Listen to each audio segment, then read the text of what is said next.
I've got a striped shirt on. It's really weird. The shirt is weird. I'll show it to you later. All right, so it's still rainy in New York. However, the rain has dissipated, it looks like. Let me show you. I'll show you outside. So it's not rainy right now. We've got nice sun going on out there, but still some rain left over from whenever. So the team, I think, is pulling, they're pulling the video, just the meditation part, so you can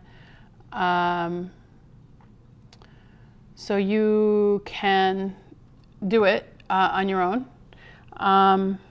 But if there is enough interest, then one thing we can do is Tuesdays can be meditation day, and I can just write some guided meditations. But I have to get the okay from you guys. So if that's something you want, let me know in the comments. Already we kind of have a structure for Monday, Wednesday, and Friday. Don't have a lot of structure for Tuesdays and Thursdays. So if we make Tuesday and maybe Thursday meditation day where we go in and do a meditation too, I'm happy to do that, but I want to get buy-in from everyone.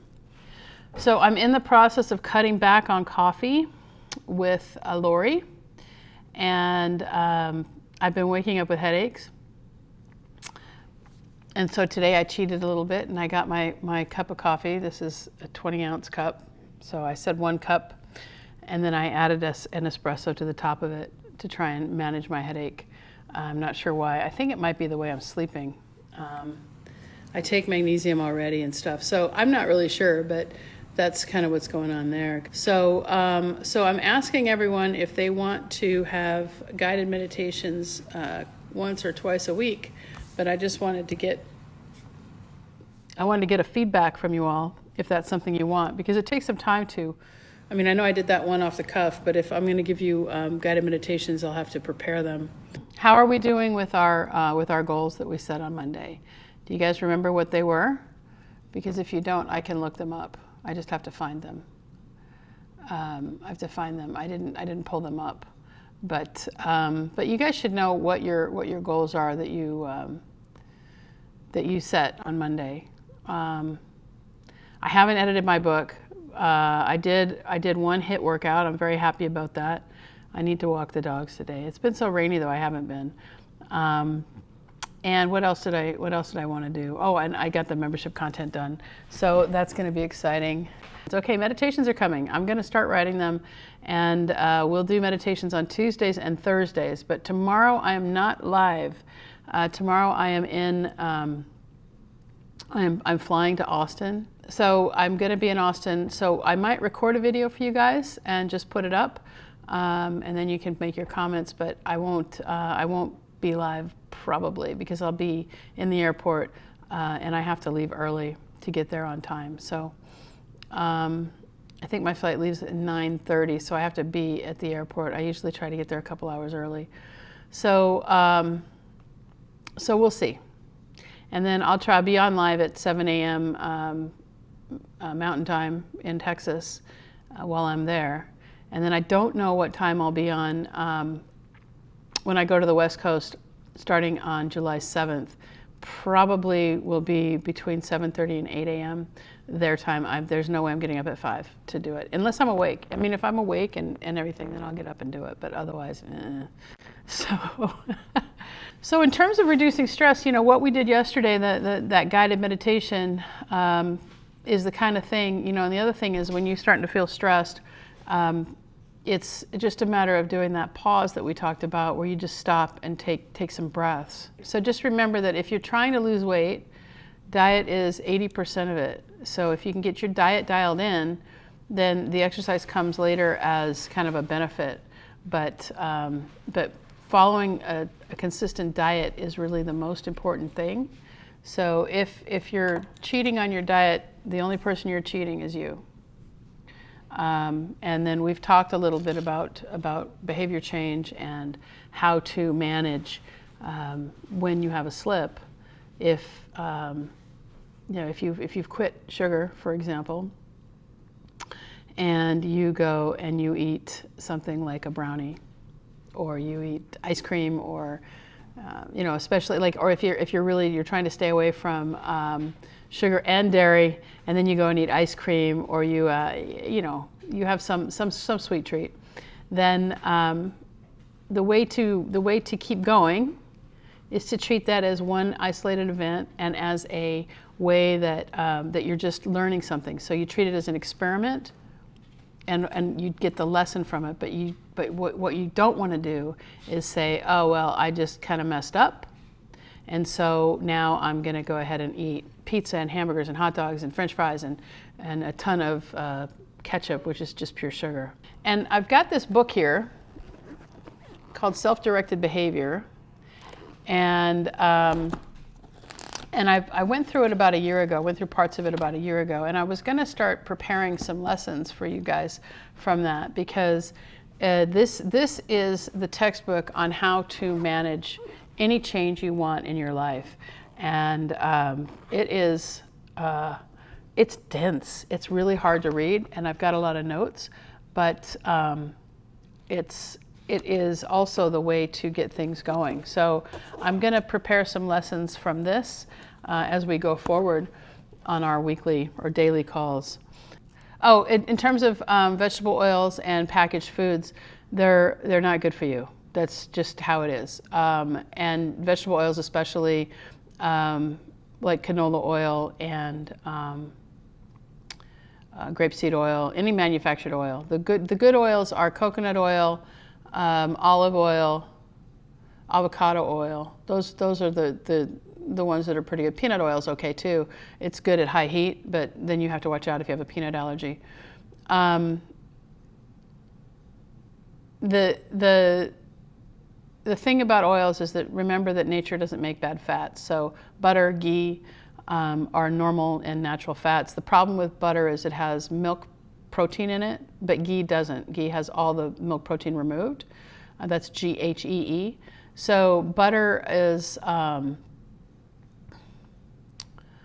a dairy product, and what the research has shown is that when you feed, this is in rats, granted it's in rats, and rats are not humans, but when you feed a rat with a tumor milk protein, casein, the tumor grows faster.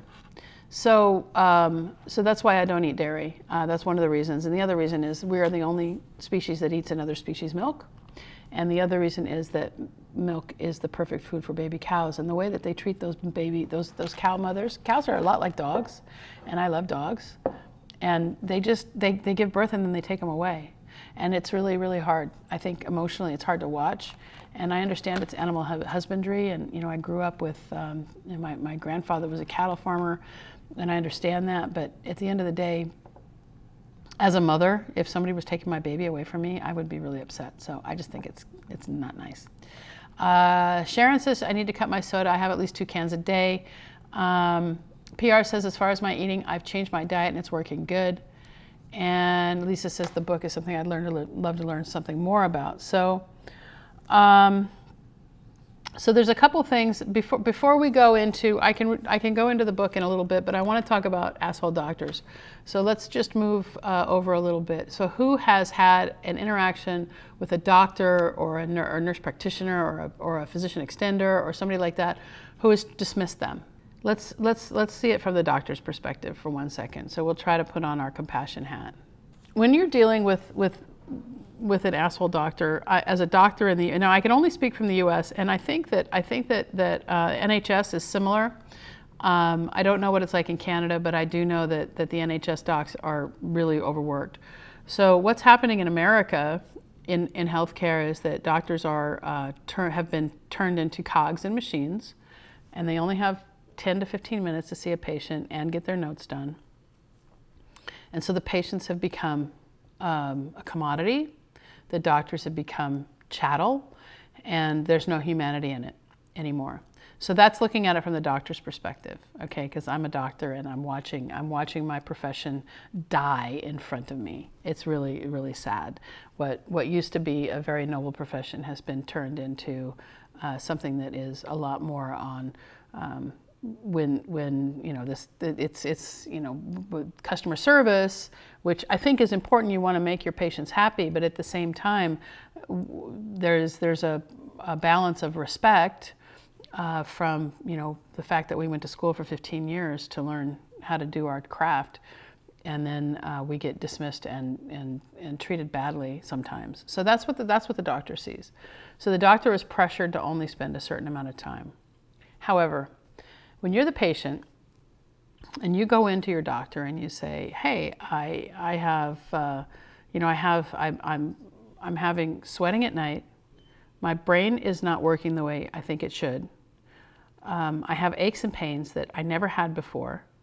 My periods are irregular, or I'm bleeding 3 weeks out of 4, or what are some of the other symptoms? I've gained 50 pounds. Yeah, that's all."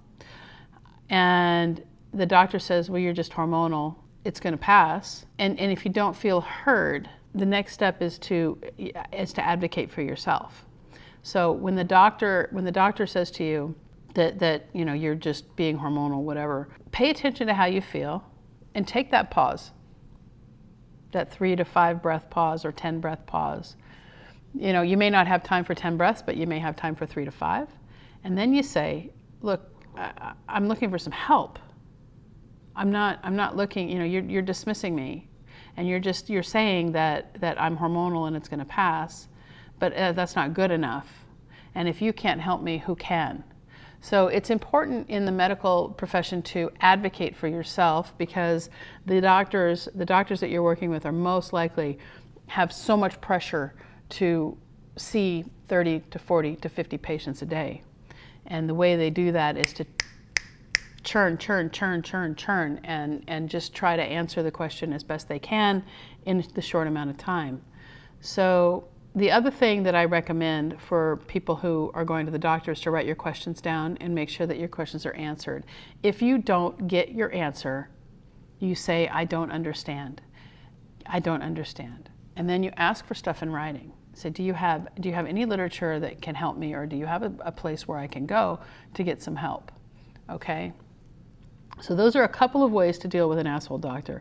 At the end of the day, if your doctor is continually treating you badly and you're going in there and you have emotions that are bringing you down and you don't want to use that doctor, find another doctor. Ask your friends who they like. And then what you can do is, there are doctors out there who will take the time to investigate your hormones, to work with you on you know, the proper tests and things like that, but you may have to pay for it.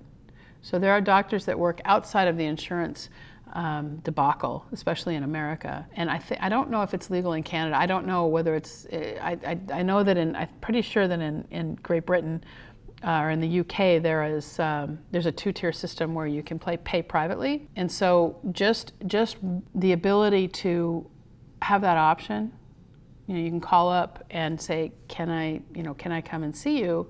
And then you can make that appointment to see. And I would suggest that you go with somebody, an integrative health practitioner. They're going to spend the time with you. And the place to get that list of people, it's an integrative practitioner near you. Those are people who have been trained in integrative medicine, and they look at the whole person, and they learn how to use supplements along with regular medicine and surgery, and they'll spend the time to learn. You know, there are some who specialize in hormones and hormone therapy.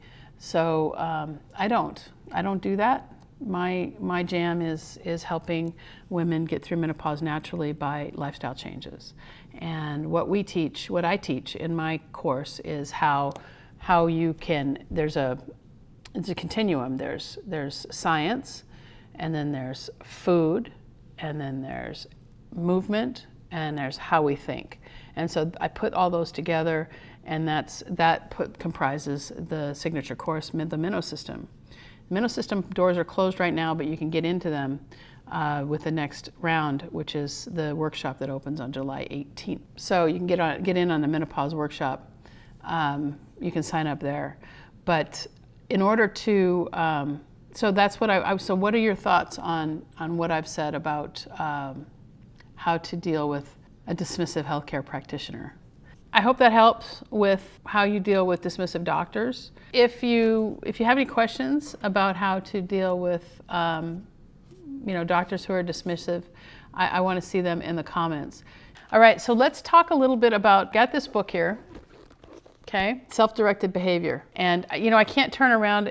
I used to be able to turn it around so that right was left, so it wasn't backwards. But something happened with the Facebook app when I upgraded it, and it doesn't do it anymore. But so I'm going to work through this book with you guys. So we'll have the book is expensive. It was like $70 just for this book, right? It's a textbook, but it was recommended in something. And I've got some notes from a couple years ago when I was reading it. And so I think we can start with my notes, and then I just have to stay a little bit ahead. And also, there is a training. I have the Menopause Blueprint. Some of you may have come to me through the Menopause Blueprint. And if you're looking for a little bit of training, it's a $50 training. It's a video training on the blueprint, and there's a little bit more about how to talk to your doctor in there. And you can buy that on this, but it's $50. It's just a little bit of money. It's not a whole lot. So you can get the Menopause Blueprint training on my website there, and that. If you don't have the blueprint, you can. A lot of people come to find me through the blueprint ads. But you can get the blueprint training there on that learn.menopausemovement.com, the 7QU whatever.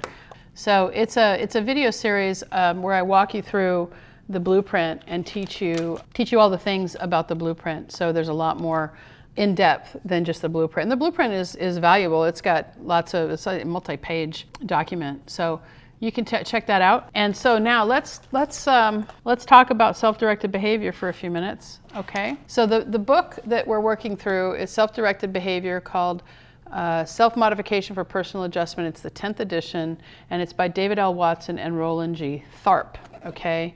You can get it from Wadsworth Sinjage Learning, which is a weirdest name. It's David Watson works University of Hawaii at Manoa, and so does Roland Tharp. The book is copyrighted 2014 and 2007, so I want to make sure I give proper credit to the authors.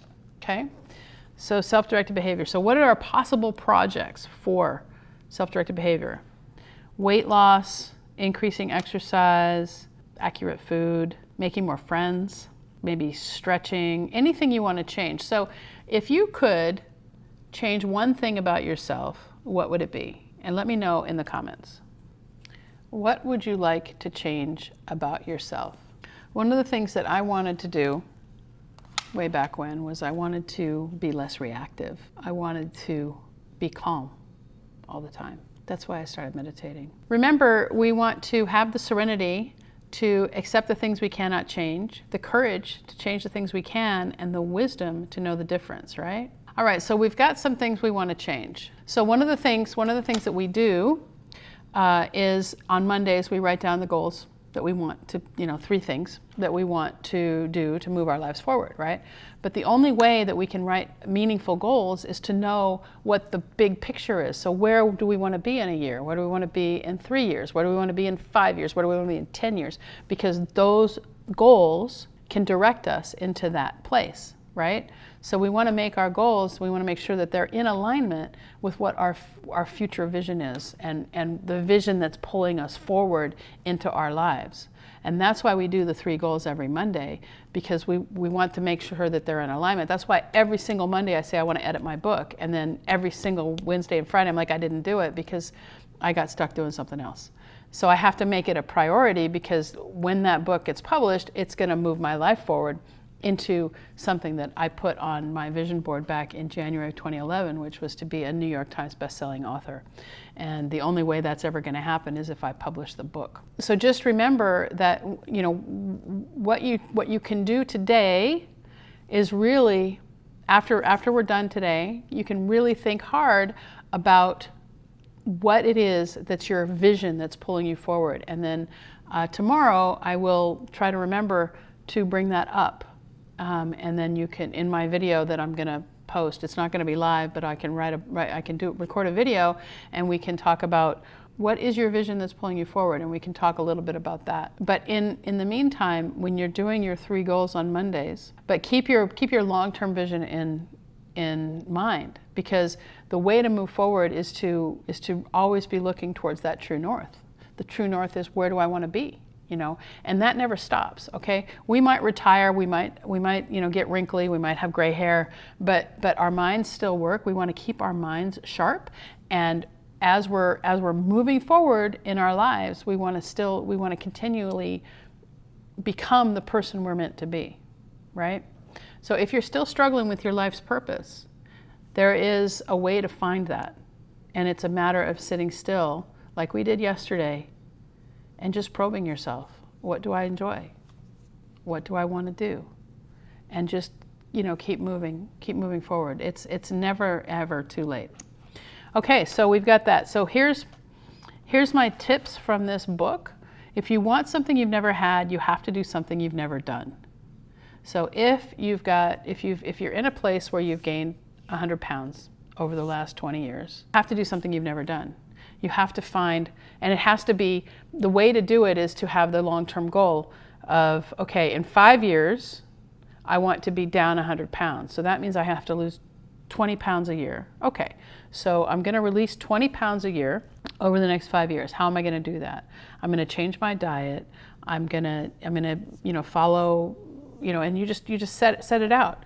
And just like any other big project. So when it comes to ourselves, we tend to break our promises a lot more than we do with other people, as a general rule. What we want to do is, first of all, decide that we're going to be in integrity to ourselves. And then we have to decide, okay, if I was going to learn how to run a marathon between now and next year, say, what would I have to do? I would have to start training. I can't run a marathon tomorrow, okay? I could maybe run a marathon in 6 months if I trained right, but probably not. It would probably be a year of training, okay? And what that would entail would be some short runs just to get going running. It would entail some speed work. It would entail some long runs. And I would have to slowly increase my tolerance to doing a long run without stopping to make that happen. Right? That's what I want you to keep in mind when you're looking at your goals and you're looking at what it is that you want in your life and then in your self-directed behavior. So if you want something you've never had, you have to do something you've never done. We also oftentimes need to stop doing something that we're doing in order to change our behavior into the desired behavior. So you have to look at that.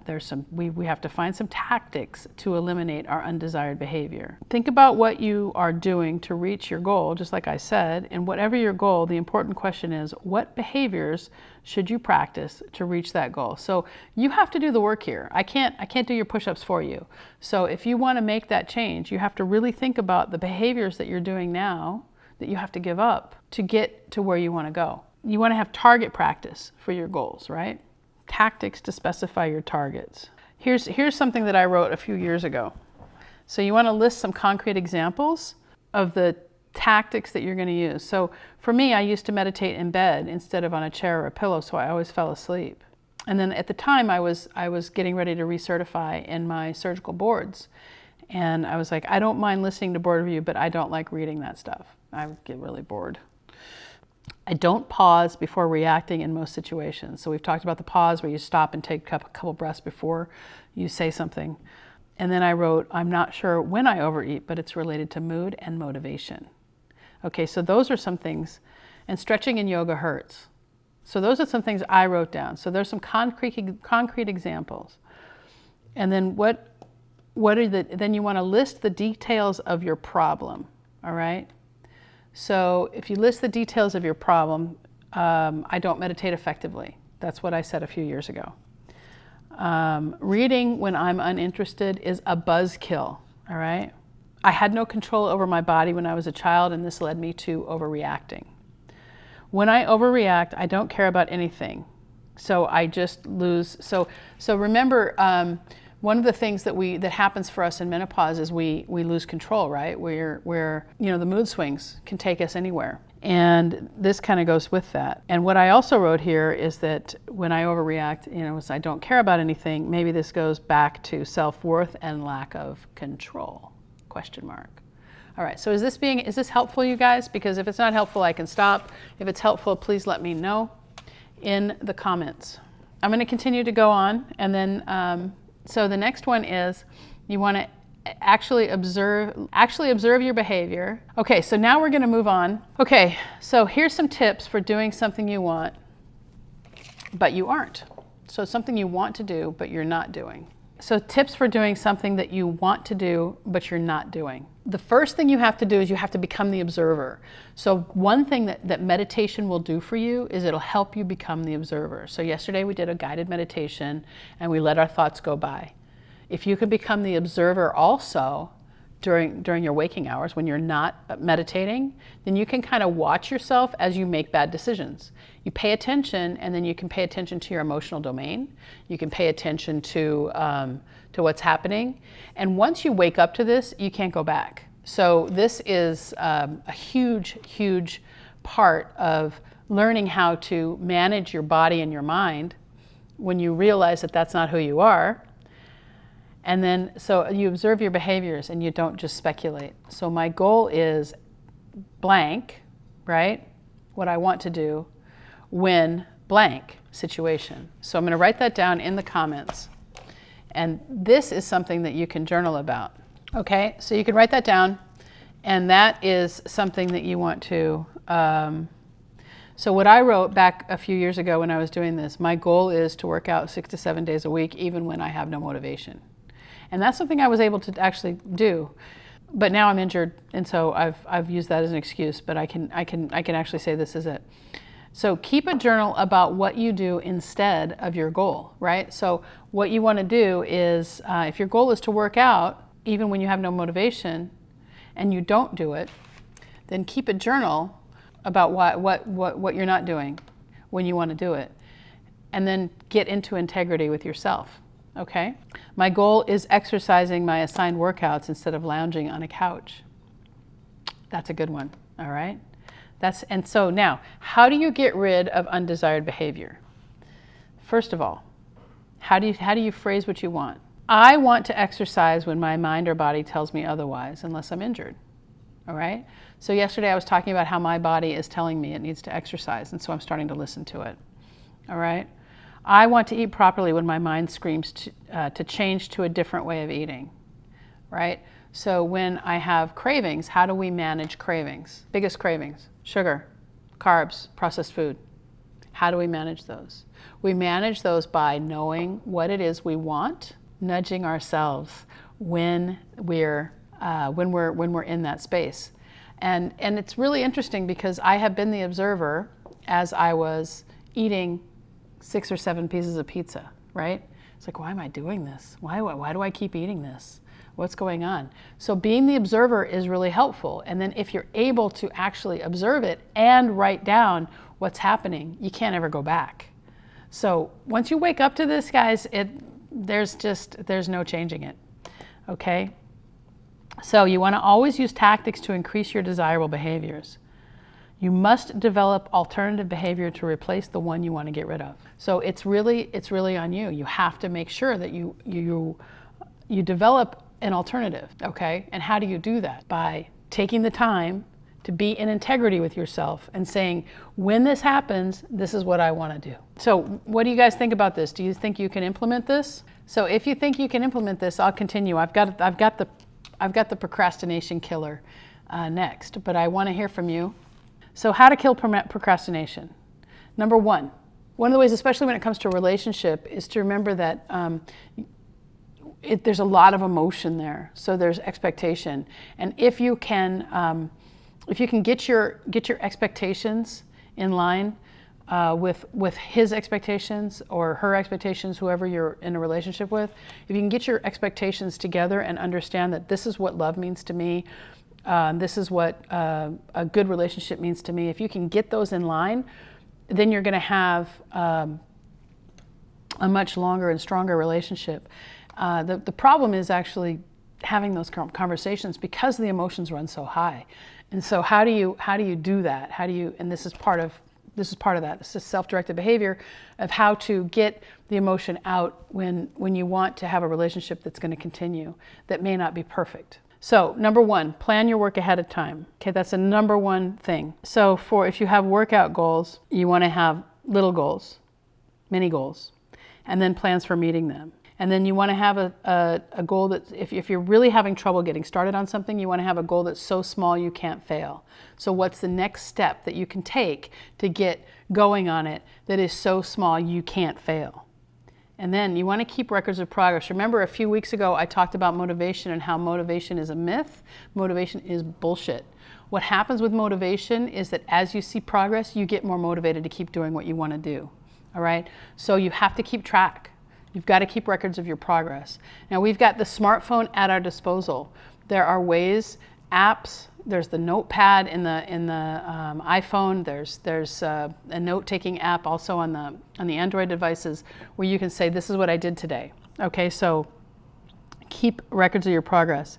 The next thing is to assign priorities to your work, right? What is your work? And then prioritize the work. And then do it in priority order. So Brian Tracy wrote a book called Eat That Frog. And Eat That Frog is all about how to get the biggest, most difficult thing done the beginning of your day, okay? And then you want to plan to cope with diversions.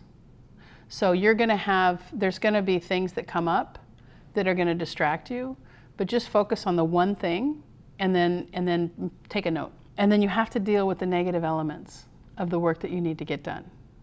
So I don't want to work out, or I might have pain, or I don't have time, right? Remember, when we do workouts, that is self-care. That is making ourselves a priority in our lives. Important stuff here, guys.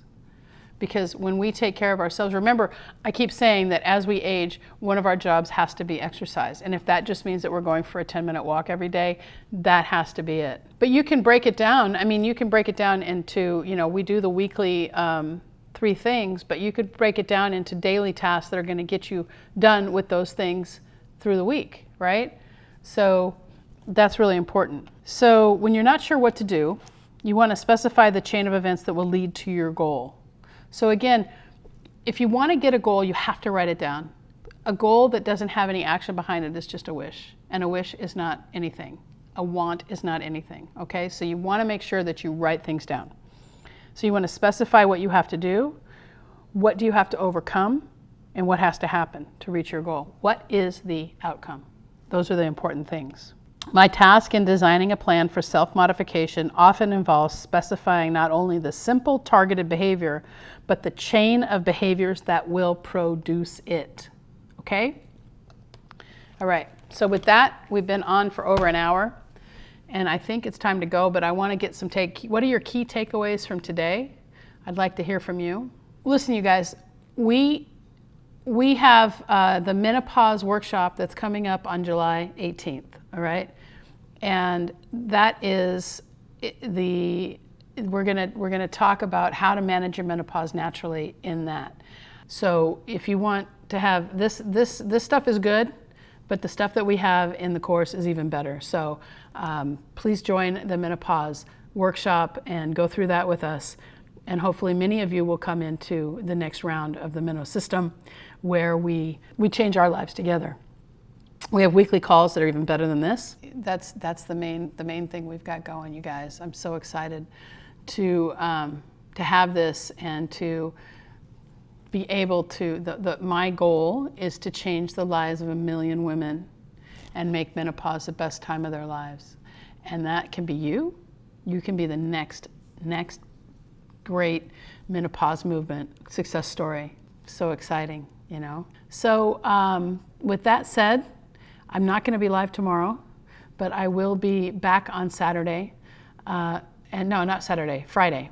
But the weekend I'll be off, okay? So I think what we're going to do is, we'll work through this book together, and hopefully, what this is going to force me to do is read the book. So everyone, I want you to have a fantastic day. Remember, your day is not happening to you. You are happening to your day. All right?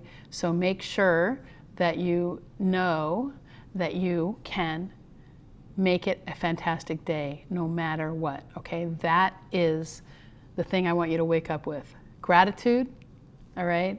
And having a fantastic day every day. All you have to do is make that decision. So put yourself into the emotional domain.